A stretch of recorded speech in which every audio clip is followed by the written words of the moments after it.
नमस्कार, स्वागत है आप सभी का। आपके साथ मैं हूं स्वप्निल। चलिए शुरुआत करते हैं जयपुर से। कांग्रेस ने निगम चुनाव के लिए 6 निगमों में 3 कमेटियां गठित की। पीसीसी ऑफिस में हुई बैठक में कमेटियों का गठन हुआ। अध्यक्षता पीसीसी चीफ गोविंद सिंह डोटासरा ने की। निकाय चुनाव को लेकर बीजेपी मुख्यालय में भी बैठक हो रही है। जयपुर हेरिटेज, जयपुर ग्रेटर निकाय को लेकर मंत्रणा हो रही है। बीजेपी प्रदेश अध्यक्ष सतीश पूनिया अध्यक्षता कर रहे हैं। प्रदेश में फिलहाल फीस वसूली पर रोक जारी रहेगी। हाईकोर्ट में आज सुनवाई हुई। कोर्ट ने सरकार की कार्यशैली पर नाराजगी जताई। कहा, फीस रेगुलेशन एक्ट का पालन नहीं हो रहा है। बीजेपी प्रदेश अध्यक्ष सतीश पूनिया ने करौली मामले पर सीएम के बयान पर पलटवार किया। कहा, मुख्यमंत्री का बयान दुर्भाग्यपूर्ण है। सरकार अपनी प्रशासनिक विफलता को छुपाने के लिए बयानबाजी कर रही है। सांगानेर सदर क्षेत्र में एक महिला की हत्या का मामला सामने आया। महिला की लाश मकान में मिली। पूरे इलाके में सनसनी फैल गई। पुलिस पति पर हत्या का शक जता रही है। त्योहारी सीजन में मिलावटखोरों पर नकेल कसने के लिए आज से 16 अक्टूबर तक शुद्ध के लिए युद्ध अभियान शुरू हुआ। मावे की विशेष रूप से जांच की जाएगी। जयपुर में सुभाष नगर स्थित दूध मंडी में खाद्य सुरक्षा अधिकारियों की टीम ने सैंपल जुटाए और सैंपल्स की जांच की। जयपुर में बालिकाओं ने राज्य बाल अधिकार संरक्षण आयोग की अध्यक्ष संगीता बेनीवाल से मिलकर पॉक्सो प्रकरणों पर कठोर कार्रवाई की मांग के साथ ज्ञापन दिया। और अब देखते हैं भरतपुर की खबरें। ठगों को दबोचने गई भरतपुर पुलिस पर बदमाशों ने पथराव कर दिया। पुलिस की गाड़ी क्षतिग्रस्त हो गई। 2 महिलाओं समेत 3 लोगों को राजकार्य में बाधा पहुंचाने के आरोप में गिरफ्तार किया गया। बयाना कस्बे में आरपीएफ की टीम ने छापा मारकर ई मित्र सेंटर की आड़ में ट्रेन के टिकटों की दलाली का भंडाफोड़ किया। पर्सनल आईडी से ट्रेन के टिकट बनाते 2 ई मित्र संचालक गिरफ्तार हुए। सिमको फैक्ट्री के श्रमिकों के मकान तोड़ने के विरोध में सिमको संघर्ष समिति ने प्रदर्शन किया और मुख्यमंत्री के नाम ज्ञापन सौंपा। नर्सिंग छात्रों ने कलेक्ट्रेट के सामने प्रमोट करने की मांग को लेकर प्रदर्शन किया। मुख्यमंत्री के नाम कलेक्टर को ज्ञापन सौंपकर आंदोलन की चेतावनी दी। यूपी के मथुरा में होने वाली किसान बचाओ लोकतंत्र बचाओ जन आक्रोश महापंचायत में भाग लेने के लिए भरतपुर से राष्ट्रीय लोकदल के सैकड़ों कार्यकर्ता रवाना हुए।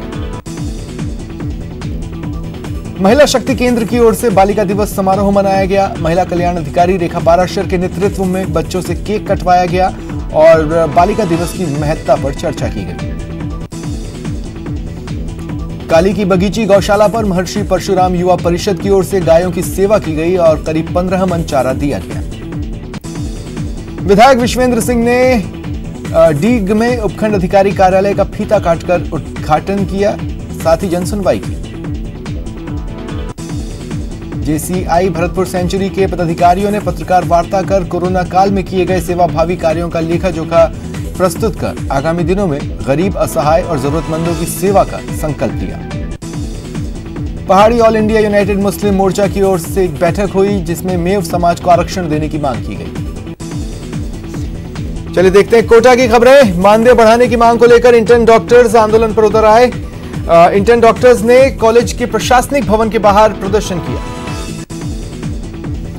पति पत्नी के झगड़े के बाद पत्नी ने जहर खा लिया। तुरंत गंभीर अवस्था में अस्पताल ले जाया गया। इलाज के दौरान दम तोड़ दिया।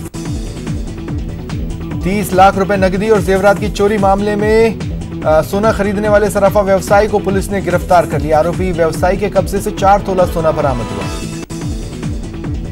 गुमानपुरा थाना पुलिस ने एक शातिर बदमाश को अवैध हथियार के साथ गिरफ्तार किया। इसके कब्जे से लोडेड देसी पिस्टल और जिंदा कारतूस मिले। बीजेपी के संस्थापक सदस्य रही राजमाता विजया राजे सिंधिया की जयंती के मौके पर कोटा में बीजेपी कार्यकर्ताओं ने उनकी प्रतिमा पर माल्यार्पण कर श्रद्धांजलि अर्पित की। इटावा कस्बे में प्रशिक्षण शिविर आयोजन को लेकर बीजेपी इटावा देहात और शहर मंडल की बैठक देहात मंडल अध्यक्ष ओम मीणा और शहर मंडल अध्यक्ष पुष्पेंद्र सिंह की संयुक्त अध्यक्षता में हुई। भीम सिंह अस्पताल में कोबरा निकलने से हड़कंप मचा। स्नेक कैचर गोविंद शर्मा ने कोबरा का रेस्क्यू किया और जंगल में छोड़ा। वन्यजीव और पर्यावरण प्रेमियों ने झालावाड़ रोड स्थित कर्णेश्वर स्मृति वन में श्रमदान किया। बड़ी संख्या में महिलाएं भी शामिल हुई। कोटा में कोरोना से 2 और मरीजों की मौत हो गई। नए अस्पताल में इलाज के दौरान इन्होंने दम तोड़ा। कोटा में कोरोना से मरने वालों का आंकड़ा 107 हो गया। काला तालाब गांव निवासी जागरूक किसान अब्दुल हमीद गौड़ ने हेल्थ सिक्योरिटी का ध्यान रखते हुए धान तैयार कर रहे मजदूरों को मास्क वितरित किए। देखते हैं उदयपुर की खबरें। गोगुंदा हाईवे पर अचानक एक ऑटो में आग लग गई। ऑटो जलकर राख हो गया। ऑटो चालक ने कूदकर अपनी जान बचाई। आमेठ के भादला गांव में खेत पर काम करने के दौरान एक बुजुर्ग पर मधुमक्खियों ने हमला कर दिया। खेतों में मौजूद लोगों ने बुजुर्ग को आमेठ सीएससी पहुंचाया, लेकिन इलाज के दौरान उनकी मौत हो गई। गोगुंदा पिंडवाड़ा हाईवे पर दर्दनाक हादसा हुआ। ट्रॉले ने हाईवे पर 100 से ज्यादा भेड़ों को कुचल दिया।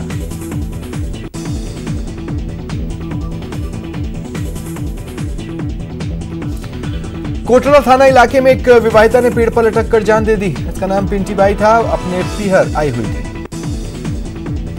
कुराबड़ ब्लॉक के चास्ता ग्राम पंचायत के नाकाफला में 40 लोगों के बीमार होने का मामला सामने आया। 60 लोगों की आबादी वाली बस्ती में 40 लोगों के बीमार होने की खबर को प्रमुखता से दिखाए जाने के बाद स्थानीय चिकित्सा प्रशासन हरकत में आया। टीम के साथ गांव पहुंचा और चेकअप किया। शुद्ध के लिए युद्ध के तहत उदयपुर में सैंपलिंग आज से शुरू हुई। स्वास्थ्य विभाग ने मावा दुकानों पर सैंपल लिए और जांच के लिए भेजा।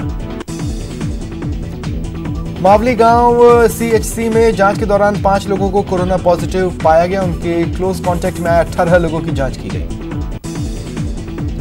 इस बार मानसून के दौरान 728 मिलीमीटर बारिश हुई। जिले के अधिकांश जलाशय लबालब हो चुके हैं। फतेह सागर, पिछोला, जयसमंद झील लबालब। देखते हैं अजमेर की खबरें। एक निजी क्रेडिट सोसाइटी द्वारा वीरांगना की एफडी का पैसा वापस नहीं लौटाने का मामला सामने आया। पीड़ित परिवार ने कलेक्टर से न्याय की गुहार लगाई। अलवर गेट थाना पुलिस ने 3 जुआरियों को गिरफ्तार कर 4000 की राशि बरामद की। आज सुबह से ही अलग अलग टीमें शहर भर का दौरा कर विभिन्न दुकानों पर जांच कर रही है और सैंपल जुटा रही है। कृषि कानूनों के विरोध में पुष्कर में युवा कांग्रेस ने एसडीएम दिलीप सिंह राठौड़ को ज्ञापन सौंपा। केंद्र सरकार के फैसले की कड़े शब्दों में निंदा की।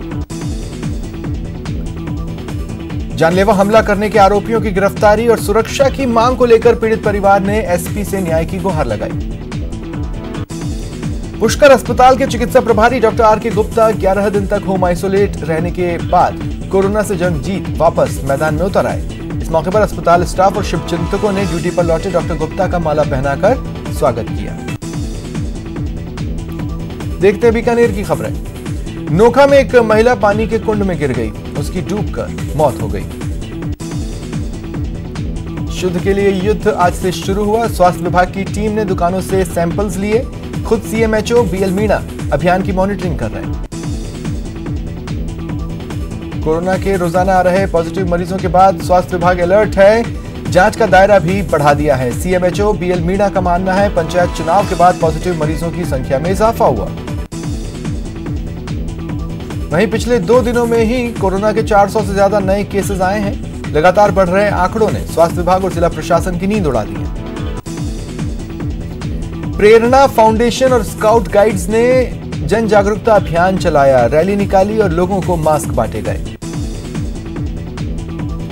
लोगों को जागरूक करने के लिए जिला उद्योग संघ ने गोगा गेट पर मास्क वितरण कार्यक्रम का आयोजन किया। एसपी प्रहलाद सिंह ने कार्यक्रम में शिरकत की।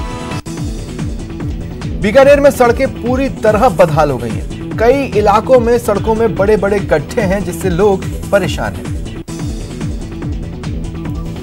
देखते हैं जोधपुर की खबरें। जोधपुर पुलिस ने 765 किलो डोडा पोस्त और अफीम का 1 लीटर दूध जब्त किया। ट्रॉला चालक भी गिरफ्तार हुआ। नर्सिंग छात्रों ने बिना परीक्षा के प्रमोट करने की मांग को लेकर प्रदर्शन किया। जिला कलेक्टर को मुख्यमंत्री के नाम ज्ञापन सौंपा। डॉक्टर एसएन मेडिकल कॉलेज के इंटर्न स्टूडेंट्स और डॉक्टर्स अपनी मांगों को लेकर हड़ताल पर रहे। आज भी कार्य बहिष्कार के साथ साथ मथुरा दास माथुर अस्पताल के बाहर धरना दिया। एशिया की सबसे बड़ी ग्राम पंचायत कुड़ी भगतासनी के नवनिर्वाचित सरपंच और उप सरपंचों का अभिनंदन किया गया।